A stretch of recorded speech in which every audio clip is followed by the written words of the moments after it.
In the second chapter, you build on something very important where you go to very powerful examples of theological traditions, um, scientific traditions, and this is what troubling, right? Like, I mean, for instance, you talk about Hegel, who calls black man as animal Yeah, man.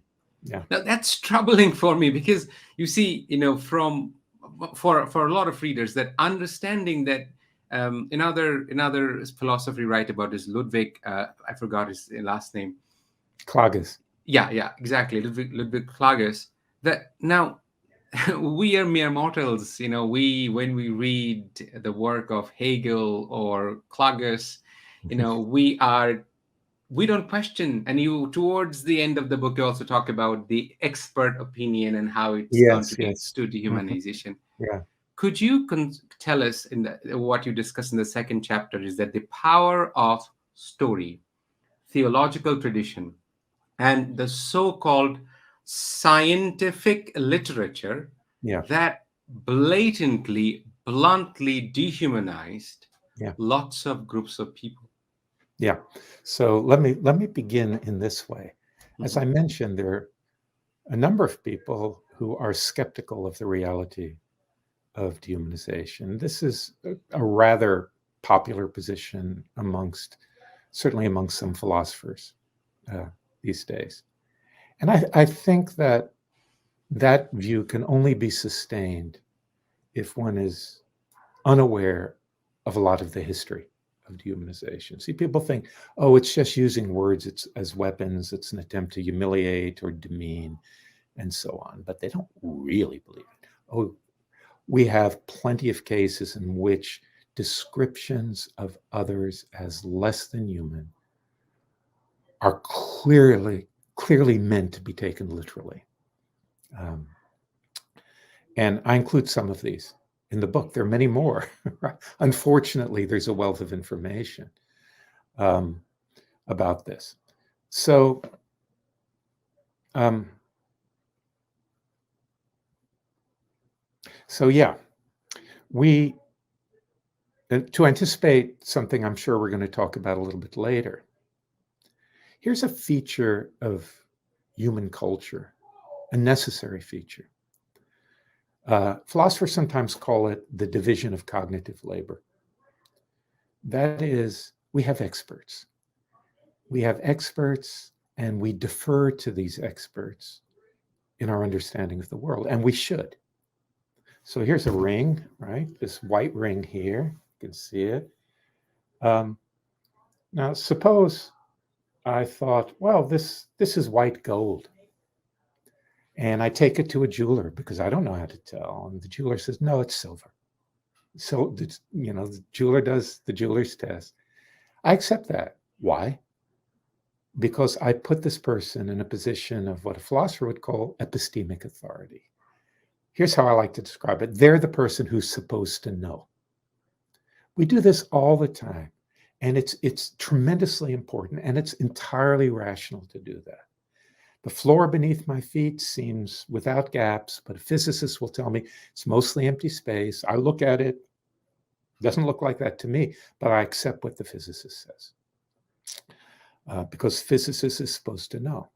However, this leap of faith that we do make and we must make uh, can lead us very badly astray. It can be very, very dangerous. When the person who's supposed to know tells us that these others over there, they might look like human beings, but they're not really human beings, not on the inside. Trust me, I'm the expert. That could be a propagandist like political propagandist like Dr. Goebbels in Germany. It could be the radical monks in Myanmar like Wiratu.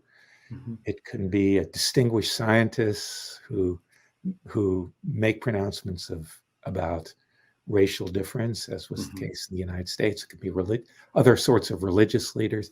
What matters is they're in positions of authority and influence Mhm. and gain our trust. in virtue of that position. Okay, so philosophy has a terrible record Yeah. on race and on Mm-hmm. dehumanization. If you look at the so-called Western philosophical canon, I mean, it's full. Immanuel Kant was the father of scientific racism. David Hume, John Locke, back to John Stuart Aristotle, Mill. John Stewart. I mean, a lot of all of them. They were part of the ideological look. White supremacism saturates Western culture, saturates it, and when an ideology saturates a culture, there's no room really, or very little room for questioning it. It just seems like it's in the air that you breathe. Mhm. There were dissenters, of course, in that tradition, um, but they were rare. Uh, so, uh, so when we have very distinguished scholars writing in the mid 19th century in the United States in a very influential book called Types of Mankind, that that people of African descent are members of a separate species. Imagine you're a reader. Well, these are some of the smartest, most accomplished people. They're the stars, they're the cream of the crop. Mhm. Of course, you readily accept that. Um, so, in a way, we're kind of in a bind, aren't we? That we need to trust and mistrust people in positions of epistemic authority. Uh, so, yeah, I document in the chapter what I'm trying to show in this chapter is that dehumanization is real. Mhm. And Mhm. we can go back to, uh, I mean, as you know, what my one of my case studies later in the book is the dehumanization of Jews from the Middle Ages to the present in Europe. Mhm. So we can go back to people in the European Middle Ages, people like the cleric Peter the Venerable, Mhm. influential guy, Mhm. um, who says straight out, I doubt if Jews are human. Um, he was supposed to know, right? He was a Mhm. Mhm. Mhm. distinguished theologian. Mhm. Uh, and, there are just many examples of this in religion, in science, in, uh, in politics. Mhm. Mhm. Um, and what I tried to do in that chapter is really leave the reader in no doubt. If you Mhm. are skeptical that this is a real thing, Mhm. you shouldn't be Mhm. after reading this. Mhm. Mhm. And I think when I was reading that chapter, what was Donald Trump was screaming in my head. I Yeah. was thinking there was, again, because of my researches in disinformation, propaganda and how it does. It seems to me, and please correct me, I want you to think with me about it. Is I mean, it took the military of Myanmar 2 years and this is where you will see the connection with your work and your book's name is that making monster uncanny and making Hmm. monster is that it took the military of Myanmar 2 years to demonize every day and farmer. These are not people in powers and No, privileges and these are positions and villagers. weapon. Yeah. Yeah. No. And how we act on it. And similarly, the same word, even in Bangladesh, the word Rohingya has become an offensive word. If I want Really. to Yeah. offend somebody, if I want to hurt somebody, oh, now this is fascinating to me. Not only it's only because of my research, is that our human conditions is that how vulnerable we are to the theological foundations, and we accept it, and obviously you also show it, later that it has in hierarchical thinking and taxonomical Hmm. thinking. Dr. Shungita has asked you a question. Professor Smith, how do we understand the possibilities of atonement for the perpetrators of violence in various contexts? Is it really ever possible to inadequately atone or adequately atone for the wrongs or harms perpetuated on others. Yeah, I don't know about the whole idea of atonement. I mean, Hmm. we can't undo what's been done. Hmm. And the idea of atonement to me has implications of that. Like there's something that you do which undoes. We Yeah. can't undo, but people can change. That's a very, very important thing. So although I, I'm skeptical of the idea that they can atone, I'm Hmm. fully on board with the idea that they can change. Hmm. Um, but of course, uh, people are most likely to change when the context changes, when the when the political context changes. Here's something that's really, really important to understand. For the most part, people who are recruited to perform these brutal acts are frightened of those whom they harm. If you turn people into monsters, monsters are terrifying. Monsters are evil and have very formidable powers. And every genocide that I've ever studied, the perpetrators see themselves as acting in self-defense and saving the world from evil. They're the righteous ones, again and again and again and again and again. So let's not concern ourselves with atonement. Let's concern ourselves with change, with social change, with and social change that will make it less and less likely that people will do these sorts of things. And let's accept that people can change because they do. Yeah, yeah. Um, um, Mr. Lenin has written that in response to your expert opinions and expertise on war on drugs and extrajudicial execution by the law enforcement agencies in Bangladesh and uh, beyond, I see. Unf- um, I apologize. Certain time in certain cases, expressing concerns about certain matters might um, jeopardize the security Say even no to more. Yeah, voice opinion. Yeah. yeah, yeah. um, Mr. Abdullah Al-Azad has that um, prosperous civilization constructs A Caliban. Caliban. Okay.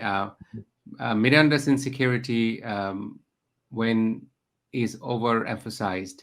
Caliban rightly deserves the demonic status. You cannot find ready Ariel everywhere. Demonization is real.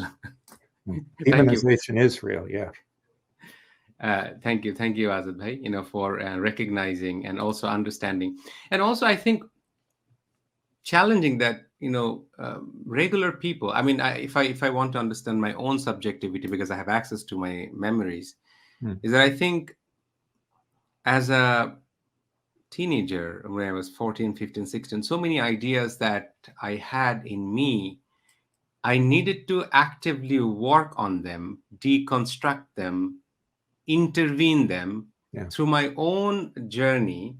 And here it came through, obviously, being in social science for a very long time. I don't think that if I didn't have those interventions, I would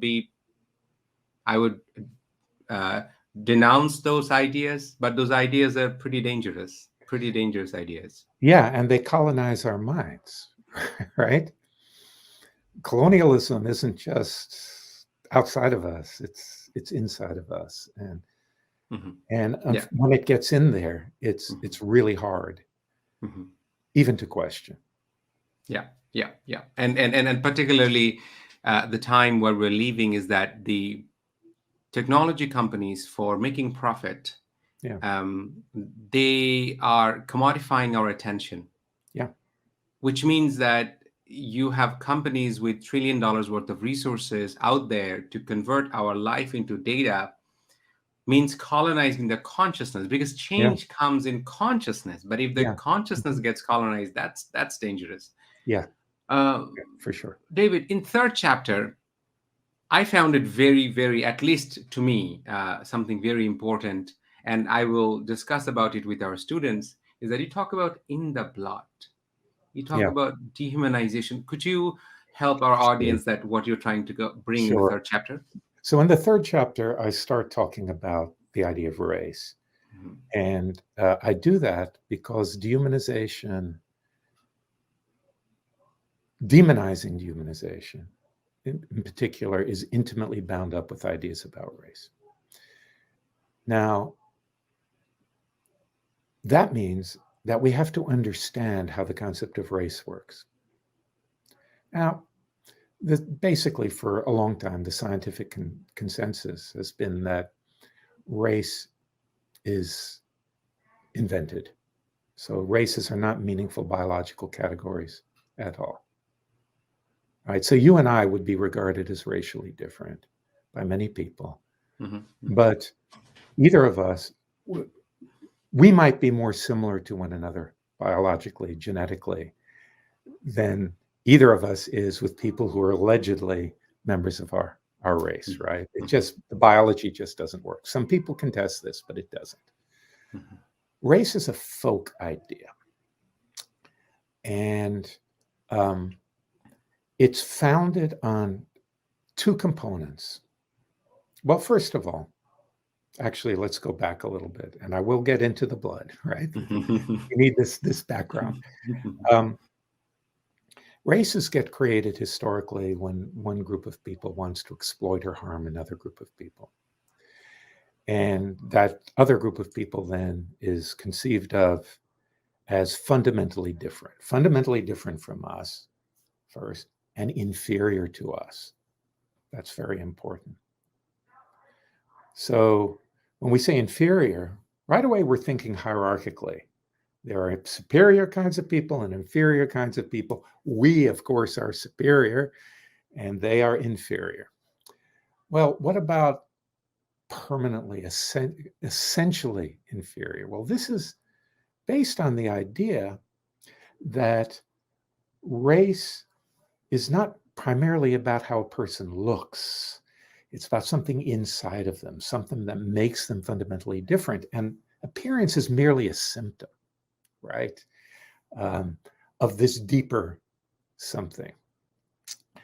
Uh, there's a body of psychological research about that way of thinking, and it's called psychological essentialism. So it's the idea that the kind of living thing that a being is determined by some invisible set of properties on the inside that makes them what they are. Okay. Now, if you actually look at how people talk about race and write about race unself-consciously, in the older literature, this is very useful because nowadays people aren't always honest about what they say because they're frightened of saying socially unacceptable things that they actually really do believe. Um, so the idea is then your race is biologically transmitted, typically from your parents by descent. There are other variations on this. They're all forms of biological transmission. So, put crudely, you are the race that your parents are. Race is a matter of descent. Now, let's ask for a minute. Well, how might that work? I mean, we see it all the time. That's why in Nazi Germany, it didn't matter, say, what religion you practiced or didn't practice. It was your parents and your grandparents' racial assignment that determined your race. So people had to have pedigrees, right? United States, the same thing. It didn't matter how you looked. Uh, the famous case of um, Plessy versus Ferguson. Um, Homer Plessy was a black man who was indistinguishable visually from a white man. What made him black? His maternal grandmother was African. Um, so how does that work? Well, the idea must be that race is located in something that is transmitted biologically. And the most common fantasy about that historically is that it's in blood, right? That's why we have expressions like full blooded a full-blooded indigenous American or the bloodline going back. This is all complete nonsense, right? There's no, there's no such thing, first of all, as a racial essence, and it's certainly not in blood. As the Nazis knew better than anyone, they invested a lot of money in blood research to try and distinguish Jews from non-Jews, looking for something in the blood. But that's been a very, very influential idea. The American Red Cross during World War II, when they started accepting blood donations from African Americans, which they didn't before then, they segregated blood supplies. Why? Well, you're a white soldier, you get some black blood, it's going to turn you black, right?